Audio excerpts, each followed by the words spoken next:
میں بارہا جوانوں کو کہتا ہوں یہ زمانہ وہ نہیں، یہ آج کل ٹی وی پہ بڑے مناظرے چل رہے ہیں اور کبھی کبھی مجھے ہنسی بھی آتی ہے، کیونکہ 98% آف شیعہ سنی، کسی کے گھر میں بھی اپنے مکتب کی کتابیں نہیں ہیں۔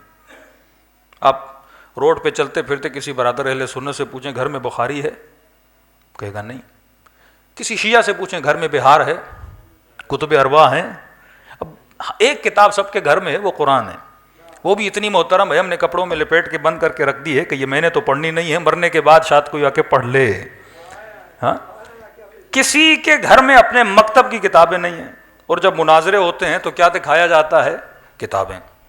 وہ بخاری دکھائے گا، وہ مسلم دکھائے گا، یہ بہار دکھائے گا، یہ کتب اربعہ دکھائے گا۔ اب وہ مفتی اور مولوی جو کتاب دکھا رہا ہے، آپ ویریفیکیشن کہاں سے کرو گے؟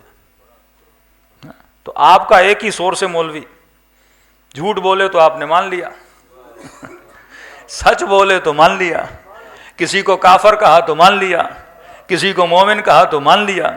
تو سب سے خطرناک سورس بنا مولوی، کیونکہ کتابیں تو آپ نے پڑھنی ہے نہیں، مولوی کو پتا ان کے گھر میں کتابیں ہیں ہی نہیں۔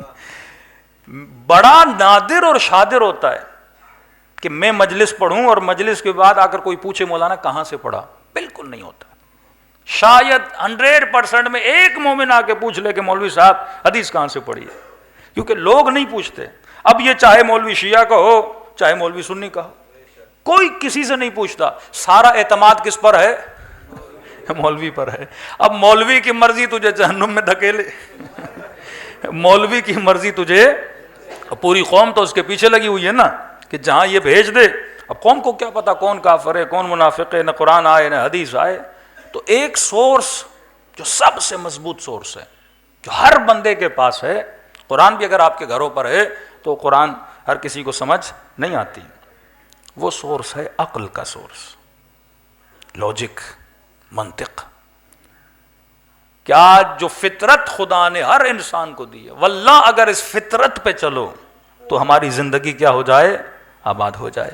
کہ اگر میں پورے مجمع سے ایک سوال کروں آپ کی ساری فطرتیں مجھے ایک جواب دیں گی، نہ کسی کتاب کی طرف رجوع کرنے کی ضرورت ہے، نہ کسی بہار اور بخاری کو پڑھنے کی ضرورت ہے، نہ اتنی زحمت ہو کہ گھر میں جا کے قرآن کھودو۔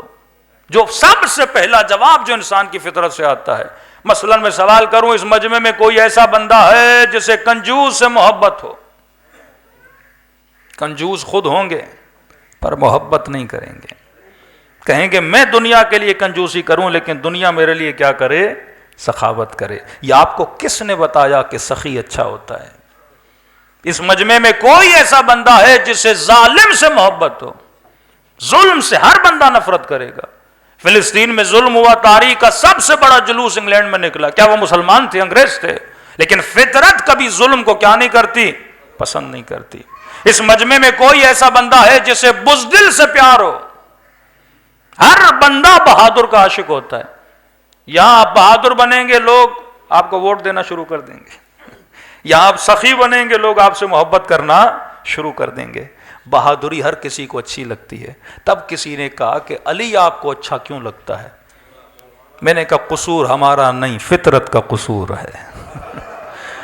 فطرت بہادر سے محبت کرتی ہے، بھاگنے والوں سے محبت نہیں کرتی۔ فطرت شجاعوں سے محبت کرتی ہے۔